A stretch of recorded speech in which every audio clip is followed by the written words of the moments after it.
Everyone. Next, we have Electric Metals Limited. It trades on the TSXV under the symbol EML and on the OTCQB under the symbol EMUSF. It's a US-based mineral development company with manganese and silver projects geared to supporting the transition to clean energy.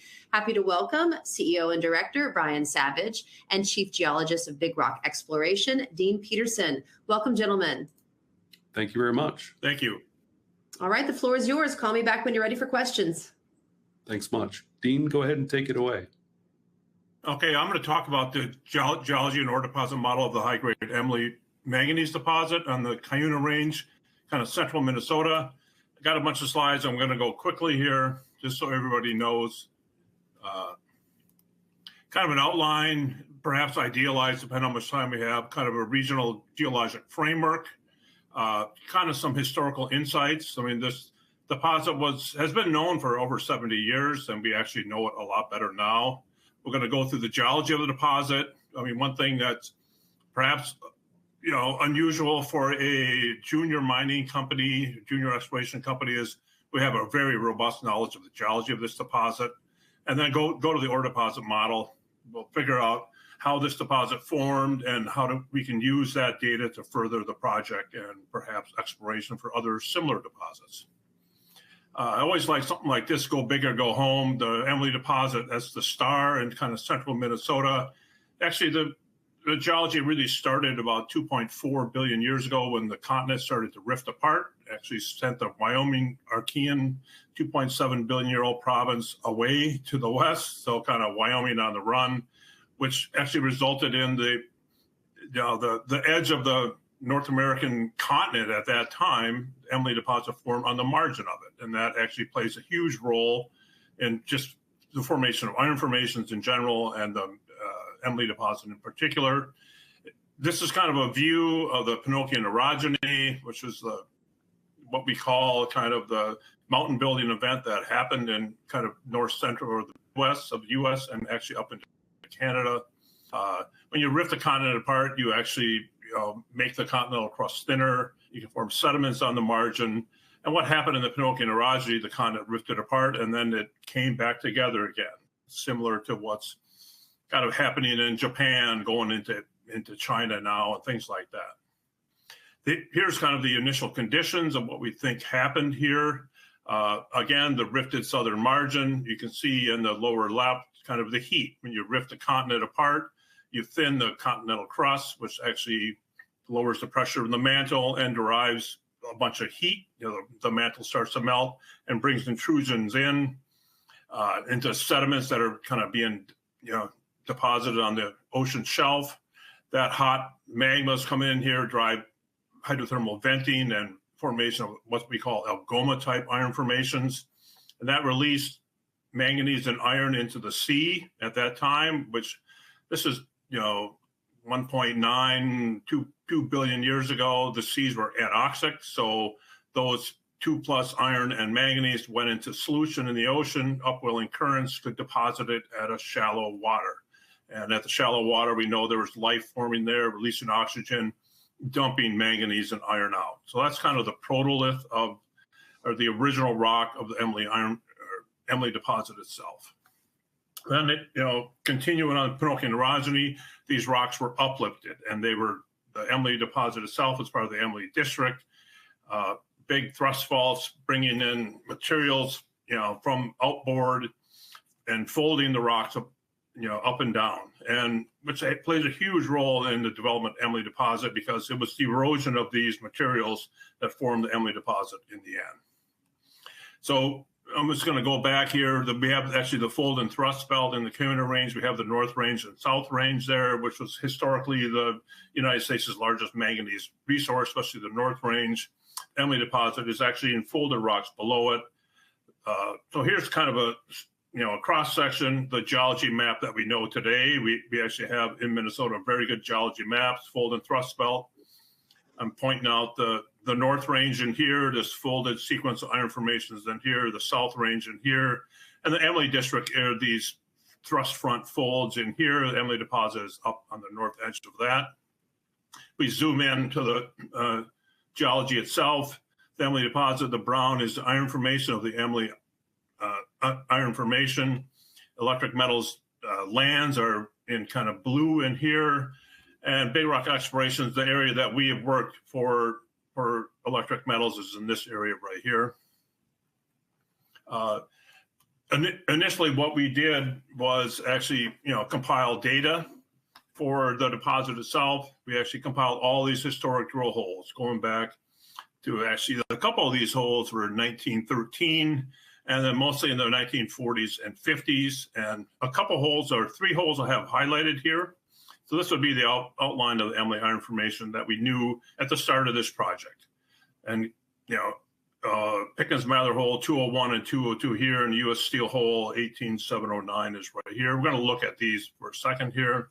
But kind of what we did, we took historic data. So it's all analog data, pieces of paper, made them, digitize them in Excel, and now we can actually look at the data, how we, kind of a modern way today in a strip log. Here's the geology, here's the iron, weight percent manganese, and so on and so forth. So this is the kind of stuff we do modernly today. A couple legacy drill holes. We actually have no assays for this, but we can go at the DNR in Hibbing, Minnesota, and view these holes and sample them. We just haven't done that yet. So these are in the northwest part of the property, kind of open material for electric metals to look at. And we can actually see the manganese mineralization. All the really dark colored stuff is manganese. We know it from data we have done. Here's kind of the classic hole, 18709, U.S. Steel, drilled in 1957. Look at some of the original, it's all skeletonized core, so there's a bunch of stuff missing because they did metallurgy and so on back, U.S. Steel did back in the 50s. And we can see the assays that they had back in the day. U.S. Steel actually had a mine plan in here in 1959, but this was also at the time when Mintac or U.S. Steel was developing what's called Pilotac, which was the pilot taconite operation on the Mesabi Range in Minnesota, which developed into Mintac, the United States' largest iron ore mine for the last 60 years or something like that, and going strong today. So that kind of put a kibosh on this. What Big Rock did, we actually drilled for North Star Manganese, kind of a subsidiary of Electric Metals. In 2023, we drilled 29 holes for them with 13,000 feet of core. Here's the total footage that we know that's been drilled on the property and in the kind of area right around there. And 2 of these sequences of data can be used, kind of in modern sense in NI 43-101, kind of cooperative minerals drilling in the early 2010s, and then these holes. So there's actually essentially 20 or 37 holes in the new resource update that I'm sure Brian will talk about. But U.S. Steel, proposed originally an open pit mine with, stripping dump, tailings ponds, and so on. And these are kind of not the plans today, but they actually had resources back in the day that they developed. And here's just a cross section that U.S. Steel put together back in the day. And they just called it manganiferous zones in the EML iron formation itself.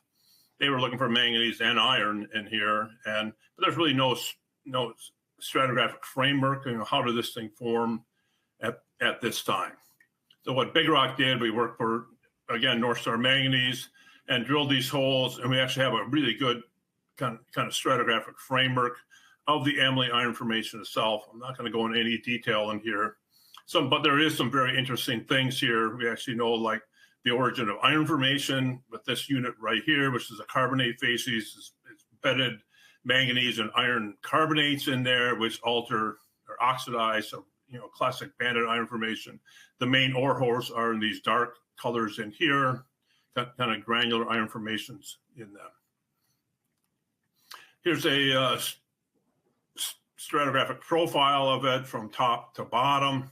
Footwall to the EML iron formation is a kind of quartzitic unit, Pokegama formation, argillite and quartzite in there. And here's the EML iron formation. We can look at the relative water depth and do all kinds of things like this. There's actually an interesting breccia on top of the deposit, which is related to the Sudbury meteorite impact 1.85 billion years ago. So we know the date of the end, to the day, essentially at the end of the EML iron formation itself. Not going to go into this today, but it's incredibly interesting kind of thing. The 2023 drilling. Kind of here's a detailed geology map. I've actually highlighted two of those holes, Pickens Mather 201 and 202, which we know there's manganese in there. There's been no modern drilling in this block of North Star land right here. The holes we did drill are in red, and these yellow ones, which I'm going to highlight in a second, and the other NI 43-101 compliant ones are the blue holes in here. And here's some of these historic holes, which we can't use in modern sense because there was no surveying done on them at all. But we'll look at a cross section through the deposit and a couple other holes and interesting chemistry on them. So here's the first cross section, June 27, 2023, for the new drilling. Really nice way to start a drill program. Kind of massive manganite in here. Look at the grades, 40+%, weight percent MN. Excellent grades. There's a smatolite reef in here, which is much lower grade. Played a huge role in the kind of ore deposit model as a kind of aquitard for oxidizing fluids.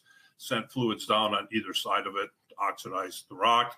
Here's one of the holes, NSC 23043. Just an interesting strip log. Here's the geology. Here's the weight percent manganese, iron, silica, aluminum, potassium, calcium, and so on. And just a few kind of selected things in here. We are in a marine chemocline mineral system, so you would expect kind of iron, manganese, cobalt, and nickel kind of things. And we actually see all of these in here. These are not ore grades by any means, but it tells you the system we're in. It's also probably a few manganese minerals in here. These would be, the loss on ignition, kind of, this is probably OH or hydroxide in there, which is going up the flue when you do the assays.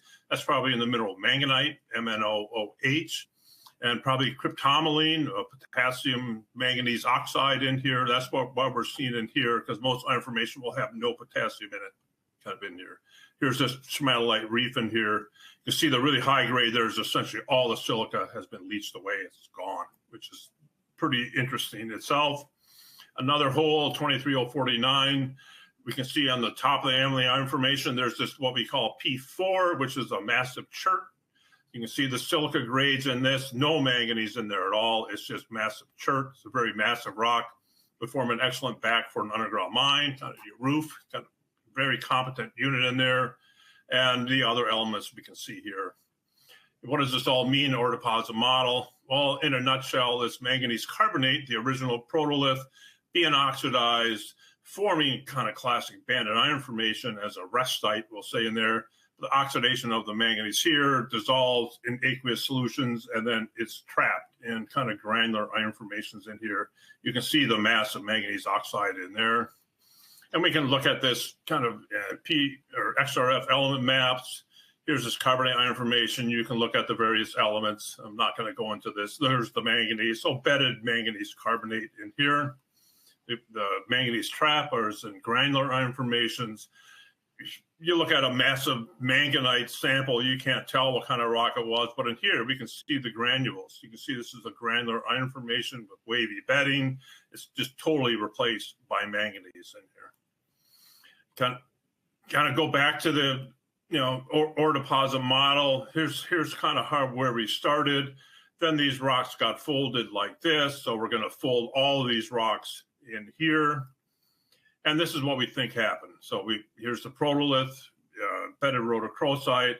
Here's the end product is like massive manganite, this pure metallic kind of manganese minerals. How did this all happen? It's all based on lithology and how we kind of log the core, but then thinking about permeability and the textures and how the oxidation of this led to permeable movement of fluids going down dip, forming massive manganite in here. But we have to actually look at this kind of model, the way in the geometry that the things were in, because the rocks were folded. So it's an ore deposit that formed by oxidation and weathering. And as a weathering front went down through it, oxidation front, we're just moving manganese from way up high, thousands of feet up, and deposited in here in these zones that are 40, 50 weight percent manganese in there. So here's kind of everything, all that happened. Pinocchio Mountains were weathered, oxidizing, eroded over time. The manganese and the alien iron formation ended up moving down in here, We actually know when this happened. Here's just a polar paleo wandering curve of kind of what's called Laurentia, or the Southern Superior Province. We can see this happen starting around 700 million years ago, all the way to essentially 200 million years ago. That's when all of this happened, and we actually formed the Emily deposit itself. And that's all I have. Here's just bedded rhodochrosite in here. We can see this, the protolith. Here's massive manganite in here, and I'll end it right there.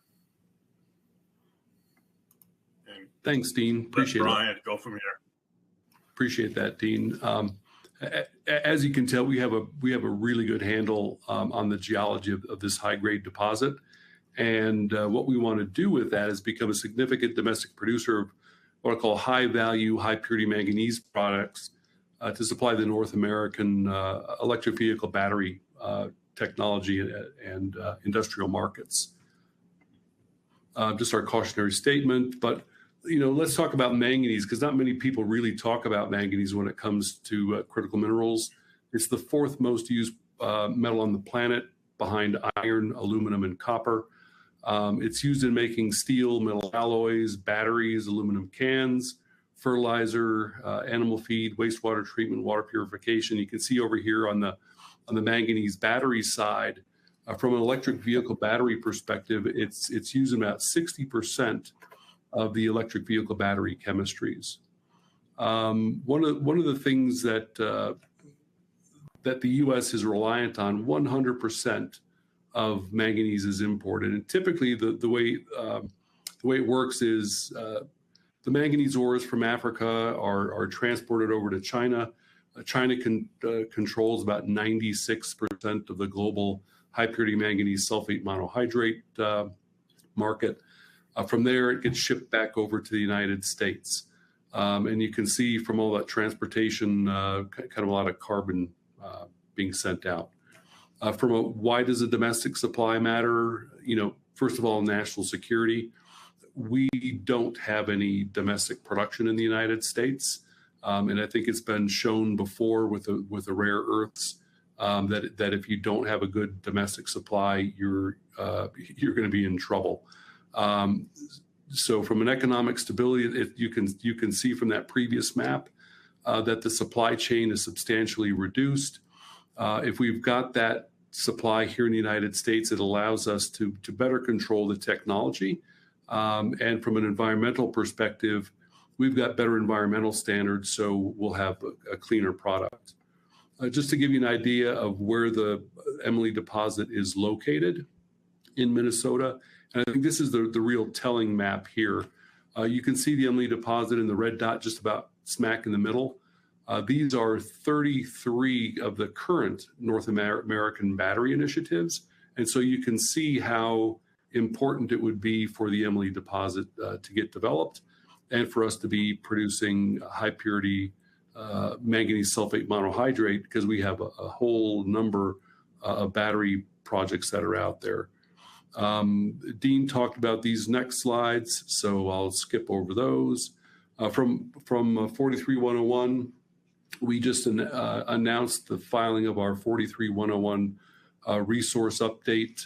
It's now on CDAR. You can see here our at a 10% average grade, 6 million tons of 19% manganese. That's just about double the nearest comparable manganese deposit in North America, which gives us a massive strategic advantage. From a metallurgical test work perspective, previous test work, we produced electrolytic manganese metal. From what's important about that is if you produce metal, you can sell into the steel sector, but you can also dissolve that in sulfuric acid and create manganese sulfate monohydrate for the battery sector. We produced electrolytic manganese dioxide, and that's used in dry cell batteries, or what I call flashlight batteries. And then the manganese carbonate, that goes really into industrial applications. And we're currently doing test work at Keynote to produce battery grade HPMSM. From a project development perspective, we're looking to accelerate the development of of the Emily underground mine as well as the HPMSM plant to get those both into production as soon as possible. We're separating the development of the mine from the plant. We're going to be looking at potential locations as to where we want to place that plant, what's the best location to do that. And so that if we have any issues related to permitting along the way, we'll have both of those being developed at the same time. We want to be a significant producer of the high-value, high-purity manganese products that go into not just the electric vehicle battery sector, but we'll be targeting high-purity electrolytic manganese metal and high-purity electrolytic manganese dioxide, as well as some of the other more industrial applications. To give you an idea of why we're focused on the EV battery sector, and that's primarily a result of the demand. This gives you an idea of the 600% plus increase in demand for the various manganese battery chemistries. From the perspective of the high purity manganese sulfate monohydrate demand, you can see that that's a substantial increase in that. Why would you want to invest in electric metals? The green energy transition's coming, like it or not. And in order for that to happen, you need manganese. There's no manganese currently in production in the United States. And it would be a dream for a North American battery manufacturer to have a domestic source of that. We've got an experienced, and I would also say very determined management team to get these projects into production. We've got the highest grade manganese deposit in North America. We're planning to build an HPMSM plant to take advantage of that expanding EV battery market. And, we're trading near a historic low currently. Just to give you an idea of kind of where our shares are at the moment and our current board of directors, from a market cap perspective, we're just under about 20 million Canadian. With that, Anna, I'll turn it over for questions. Great. Thank you, gentlemen. Let's go back a little bit. Break down the reason why Electric Metals is so focused on producing this high purity manganese sulfate monohydrate. What's the importance of it? It's really the uptake in the electric vehicles in North America. There's been some talk in the media about the fact that EVs are not kind of the demand that they expected. I think that's a bit of a fallacy. I think people were expecting a 70% increase in uptake, and it was only 50% increase in uptake. And so, although the acceleration of that uptake may have been slowing, the realities are that the electric vehicles are going to be purchased and they're going to get built. And in order to do that, you've got to have a supply of high purity manganese sulfate monohydrate. And can you talk about the cost of production of these different grades of manganese? A viewer understands your 43101 shows high grade. So will that cost more to produce? Oh, no. The high grade actually puts us into a position of being a low cost producer of high purity manganese sulfate monohydrate because, like I said, our grade is double our nearest comparable in North America. And if you can talk a little bit about the unique advantages of the Emily manganese mine compared to other manganese deposits out there. Sure. I think that there's the one map that I showed before with the location on the batteries in North America, right? So well, 100% of manganese is imported, mostly from Africa at the moment. So from a supply chain, you can see that it's coming from Africa, it comes into the United States and gets produced. Where we are in Emily, right there in that red dot in the middle, we're surrounded by all these potential battery projects. And so from a logistics perspective, we're in very good shape. And how do you plan to contribute to this electrification and decarbonization energy transition that the whole world is going through right now? Well, that's really minimizing that supply chain. And I'll go back to to the other map here that we had. Currently, the manganese is being produced in Africa. It gets shipped over to China, which uses primarily hydrocarbon-based fuels to get there. It gets turned into the various high purity products, and then it gets transported back, primarily with hydrocarbon-based fuels, back to the United States.